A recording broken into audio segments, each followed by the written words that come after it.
Salut à tous, j'espère que vous allez bien, que la famille se porte bien. Aujourd'hui, on va se faire une nouvelle vidéo. Donc, on va parler des boîtes de vitesse, automatiques et mécaniques. Donc, principalement, on va voir quand réaliser votre vidange de boîte. Parce que oui, par rapport à ce que j'ai déjà entendu venant de mécaniciens, venant de garagistes, une boîte de vitesse, ça se vidange. Oui, oui. Donc, je vais vous expliquer tout ça vite fait. Donc, enfin, vite fait, non, pas vite fait. Donc là, on va se voir, pour que vous compreniez bien le fonctionnement déjà. On va se mettre la petite photo de la boîte méca intérieure.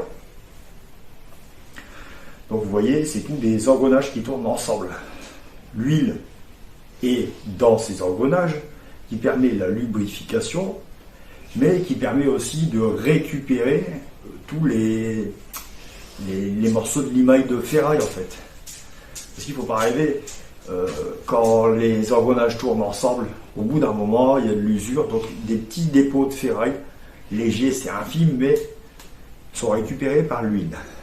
Au fur et à mesure des kilomètres et des kilomètres, le frictionnement de l'huile entre les engrenages fait que la viscosité, donc la viscosité, c'est ce qui va permettre, comment je vais vous expliquer ça, à l'huile de rester sur l'engrenage pour huiler. Donc c'est la densité de l'huile, si vous préférez, l'épaisseur de l'huile.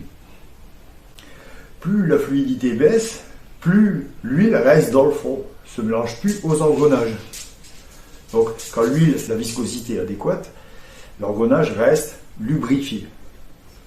Quand il est il a perdu trop de viscosité, l'huile reste dans le fond. Elle lubrifie plus comme elle le devrait le mécanisme. Donc c'est pour ça qu'on doit faire une vidange. C'est ça que je ne comprenais pas. On m'a déjà dit, voilà, faut pas faire de vidange de boîte auto, pas de vidange de boîte mécanique. Ça se fait pas les vidanges de boîte. Ok, d'accord. Donc j'ai bien approfondi le sujet. Hein.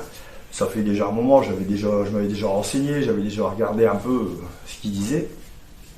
Donc, les préconisations. Bon, pour une boîte de vitesse automatique, on va commencer. C'est de 60 000 à 100 000 km, il faut faire sa première vidange de boîte.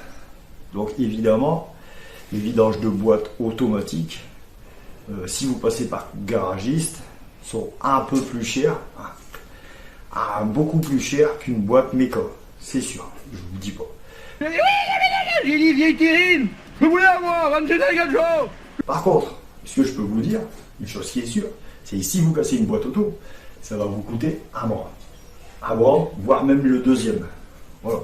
Donc, 60 000 à 100 000, c'est pas, prévoyez un petit peu.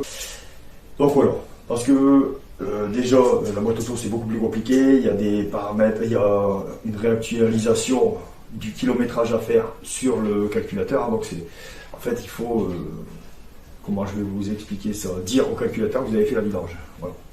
Ouais. Donc si vous avez un doute, si vous voulez vraiment être sûr, regardez dans la revue technique. C'est peut-être pas mal. Moi, j'ai regardé sur les voitures françaises et sur les voitures allemandes. Je viens de regarder fait pour une Mercedes A200. Et c'était bien entre 60 et 100 000. J'avais trouvé un autre site aussi et eux ils disent 88 000. Donc vous voyez, c'est entre 60 et 100 000. La première vidange des boîtes automatiques. Mais faites attention quand même, moi je vous conseille 60 000. Parce que dites-vous que la voiture, voilà, neuve, elle a roulé, elle s'est usée, elle a patiné tous les engrenages en fait. Hein, c'est le début.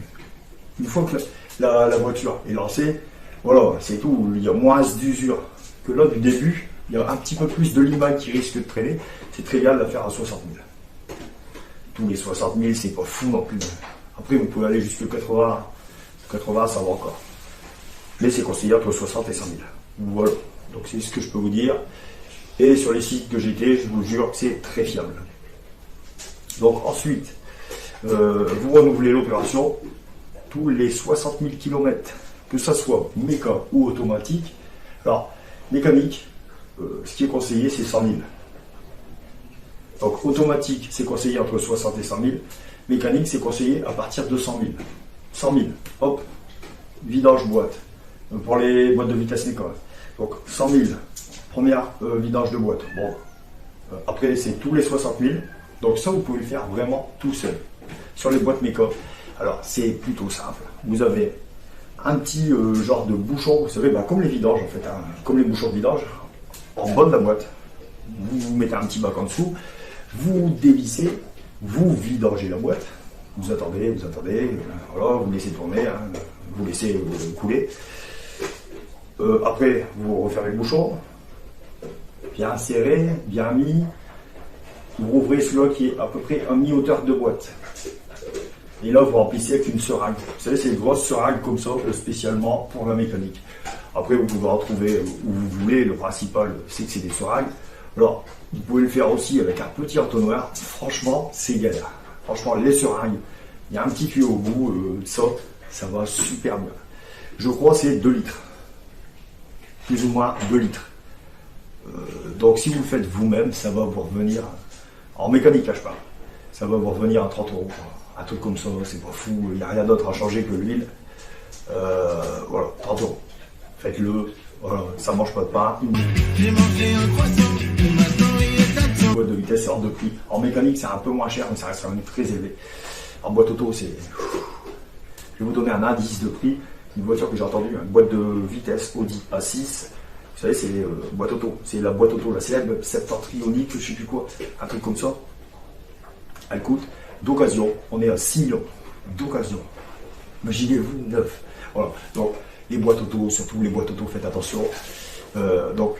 Surtout, un autre point encore, j'ai un autre point à vous expliquer. Vous pouvez mettre de l'huile minérale ou synthétique. Donc, l'huile minérale est moins chère, mais par contre, l'huile synthétique va garder son indice de viscosité plus longtemps. C'est la différence. Donc, allez-y, mettez de la synthétique, vous prenez pas la tête, mettez pas de la minérale. Vous changez tous les 100 000 et 60 000 après, donc mettez de la synthétique. C'est nickel. Donc, regardez ce qui se passe quand une vidange de boîte est mal faite. Je vous mets une image. Alors, ça, c'est la galère. Voilà. Donc, il faut vraiment éviter.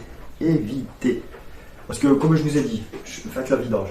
Donc vous changez l'huile, hein, mais vous récupérez aussi toute la limonade. Si vous voulez faire le test, faites le test. À 100 000 ou entre 60 et 100 000 sur les boîtes auto. Faites une vidange, vous gardez l'huile et vous mettez un aimant dedans. Vous touillez avec l'aimant, vous allez vous apercevoir qu'il va y avoir de la limonade collée sur votre aimant. C'est une chose qui est sûre. Voilà. Donc, j'espère que ça va vous aider. Donc par contre, je vais pas oublier quelque chose. Sur les huiles synthétiques. Alors, il faut éviter sur les anciens véhicules. C'est pas top. Donc, évitez sur les anciens véhicules. Qu'est-ce que je peux vous dire d'autre? Une vidange de boîte, sur une boîte Mécor. Il faut compter à peu près 2000 heures. Une demi-heure. En 2 ans tranquille, vous avez une demi-heure. Oui, je vous ai dit boîte de vitesse automatique. Il y en a des assez simples, il y en a des beaucoup plus complexes. Donc, évitez de le faire vous-même si vous n'êtes pas. Si vous n'avez pas encore vraiment d'expérience en mécanique. C'est un peu plus complexe. Voilà. Donc, n'hésitez pas à vous abonner, liker, partager. Allez, salut!